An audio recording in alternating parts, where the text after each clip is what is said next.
गुरुवार को मध्य प्रदेश के जबलपुर जिले में नर्मदा नदी पर बने बरगी बांध का शांत और खूबसूरत माहौल अचानक एक भयानक त्रासदी में बदल गया। हर दिन की तरह उस दिन भी पर्यटक यहाँ क्रूज की सैर का आनंद लेने पहुंचे थे। लहरों के बीच घूमना, तस्वीरें लेना, परिवार और दोस्तों के साथ कुछ यादगार पल बिताना, लेकिन किसी को अंदाजा नहीं था कि यह सफर कुछ लोगों के लिए उनकी जिंदगी का आखिरी सफर बन जाएगा। नमस्कार, आप देख रहे हैं न्यूज़ बीन। मैं हूं आपके साथ काजल।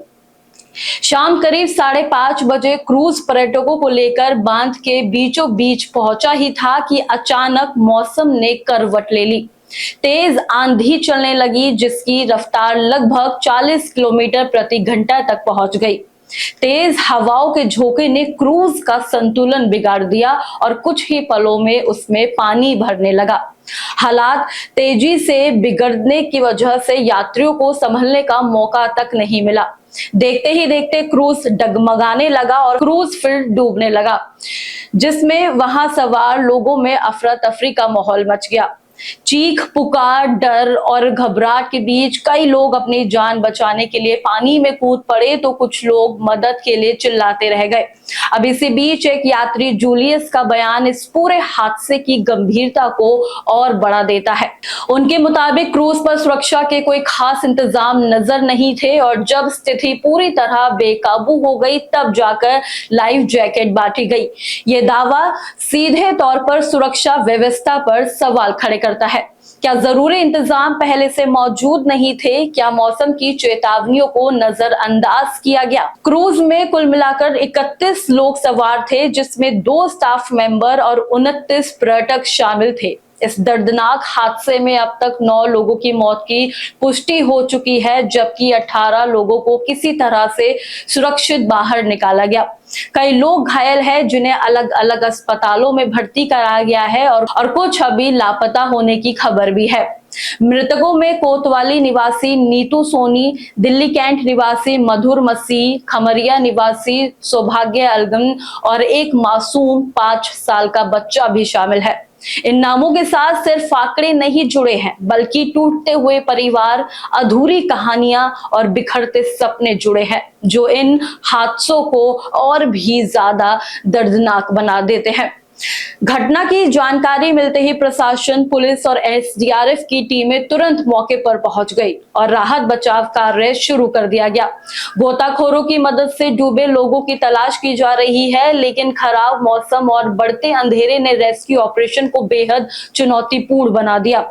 रात होते होते हालात और मुश्किल हो गए, जिसके बाद सेना को बुलाना पड़ा। करीब 10:30 बजे सेना की टीम मौके पर पहुंची और एसडीआरएफ और पुलिस के साथ मिलकर रेस्क्यू ऑपरेशन को आगे बढ़ाया गया। ये एक ऐसी जंग बन गई थी हर सेकंड जहां किसी की जिंदगी बचा सकता था। इस हादसे की खबर मिलते ही प्रशासनिक और राजनीतिक हलकों में हलचल मच गई। कलेक्टर और पुलिस अधीक्षक तुरंत मौके पर पहुंचे, तो वहीं लोक निर्माण मंत्री राकेश सिंह भी दिल्ली से लौटकर सीधे घटना स्थल पर पहुंचे। मुख्यमंत्री डॉक्टर मोहन यादव ने भी इस घटना पर गहरा दुख जताया है और सोशल मीडिया के जरिए बताया कि रेस्क्यू ऑपरेशन लगातार जारी है और प्रभावित परिवारों को हर संभव मदद दी जाएगी। बता दें कि बरगी बांध, जो जबलपुर से करीब 40 किलोमीटर दूर स्थित है, नर्मदा नदी पर बना एक विशाल और महत्वपूर्ण बांध है।